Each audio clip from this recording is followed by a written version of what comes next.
Hello, my name is Mohamed Semra. I'm the Mayor of the City of Melbourne. I am Sudanese and I'm 27 years old. It's now my great pleasure to introduce our Mayor, Councillor Mohamed Semra. On behalf of the City of Melbourne, I thought the best place to go first was whether you thought politics was always going to be part of your story. If I'm going to be honest, if you were to ask 15-year-old me or primary school me that he will one day be sitting in chambers wearing the mayoral chain and robes, and he would have laughed at you. Like, I could never have imagined myself in the position I am today. I was a cheeky kid growing up. I had a lot of barriers, a lot of obstacles. I had a very severe stutter. What that means is every time I would speak, my head would rock, my tongue would come out. I never presented in front of the class. I never ordered McDonald's by myself because I was afraid. I couldn't hold conversation with strangers. And with that, obviously, comes a lack of confidence, belief in yourself, and I shied away from a lot of opportunities.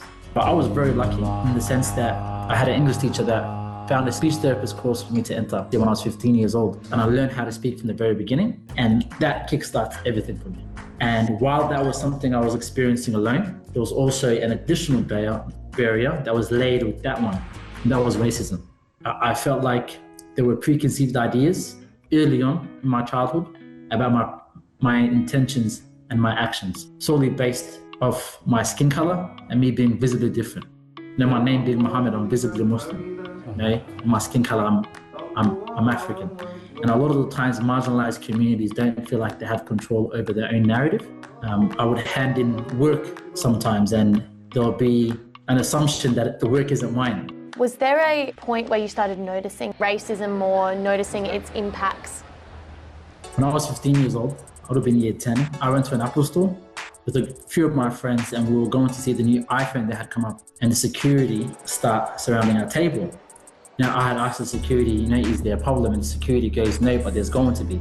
We had this whole altercation on camera, right? My friend was recording everything. These guys are just a bit worried about your presence in our store. They're just worried you might steal something. Why would we steal something? It's okay. Why would we steal something? Why do we have security? Guys, end of discussion. Yeah. I need to ask you to leave our store. And we had uploaded it online and it went mega viral. A group of students in Melbourne have accused Apple of being racist. Ironically, it was all caught on video by an iPhone.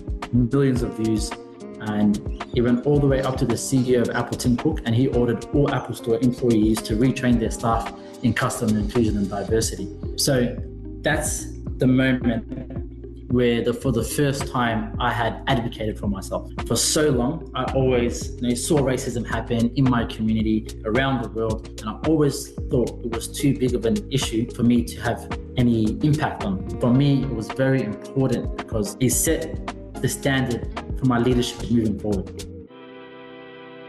So you ran first for council at 21, was it? Yep, so I ran during COVID.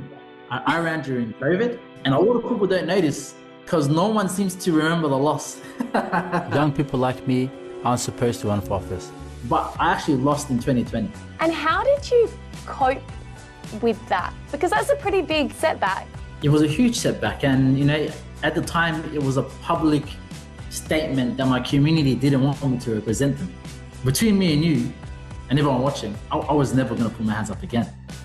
But in 2023, I went to hear Obama speak, the former president. And Obama goes, people remember the success, but they don't see the 20 years of hard work that it takes to get there. And Obama lost his first congressional race, right before he ever became president, before he ever joined Congress.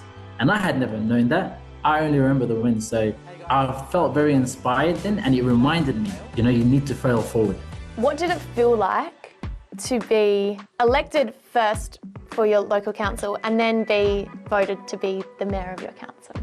The moment I found out that I got elected, Michelle, it was surreal. Like, I can't put into words what that feeling was, but at the same time, the weight of the responsibility kicked in. And I take that very seriously. I know that if I succeed, a lot of communities will be inspired, but if I fail, then it will impact a lot of communities, because not only do I represent the city of Melbourne, but I also represent young people. I also represent migrants and refugees and Africans and Muslims. So sometimes I feel like I put the whole weight of the world on my shoulders, right?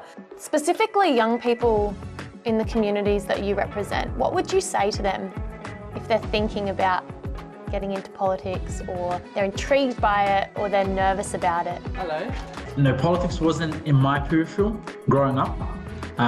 What brought me into politics was I was very interested with the state of things, of how they are. I wasn't happy with how things were being done. I identified that we needed more people that reflected the makeup of the community. And so that was my driver to get in. And I know, young people now are feeling more disillusioned than ever before. And there could be that thing that you're passionate about that brings you into politics. If you're not in the race, you can never win. I think I'm too optimistic for my own good. But I think this world needs more optimism,